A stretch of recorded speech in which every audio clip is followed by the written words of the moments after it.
नमस्कार बच्चों, education guidance for student with के में आपका स्वागत है। तो चलिए आज हम वाक्य के प्रकार और वाक्य की परिभाषा देखने वाले हैं। तो चलिए देखेंगे वाक्य किसे कहते हैं। दो या दो से अधिक शब्दों का समूह जब पूरा भाव या विचार प्रकट करता है तब उसे वाक्य कहते हैं। देखो यहाँ पर बच्चों, जब दो या दो से अधिक शब्द एक साथ हो जाते हैं, उन समूह से एक ऐसा वाक्य तैयार होता है जो अर्थपूर्ण हो या किससे पूरा भाव स्पष्ट होता हो या फिर एक अच्छा विचार प्रकट करता हो, तो उसे कहा जाता है वाक्य। जैसे यहाँ पर उदाहरण दिया गया है, प्रयत्न से कठिन काम आसान हो जाता है। इस तरह से अनेक शब्दों से बना यह समूह एक अर्थपूर्ण वाक्य बना है और इसीलिए इसे कहते हैं वाक्य। दूसरा वाक्य देखो, मोर के पंख सुंदर होते हैं। यहाँ पर भाव प्रकट किया गया है कि मोर के पंख कैसे हैं, सुंदर है, और इसीलिए ऐसे शब्दों के समूह को वाक्य कहा जाता है। देखो बच्चों, वाक्य के दो विभाग होते हैं, दो भाग होते हैं। पहला होता है उद्देश्य और दूसरा विधेय। अब उद्देश्य किसे कहते हैं और विधेय किसे कहते हैं वो हम देखेंगे।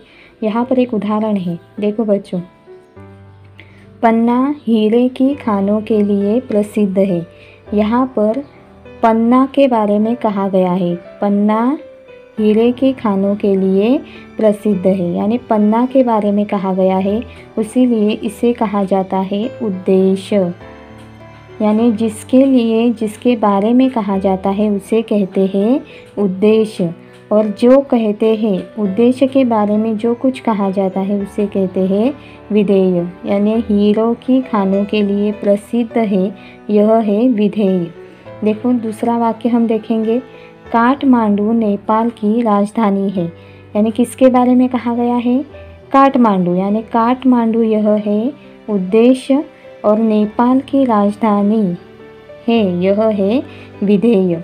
यानी आसान तरीके से कहा जाए तो वाक्य में जिसके बारे में कहा जाता है उसे कहते हैं उद्देश्य, और जो कुछ कहा जाता है उसे कहते हैं उद्देश्य के बारे में जो कुछ कहा जाता है उसे कहते हैं विधेय।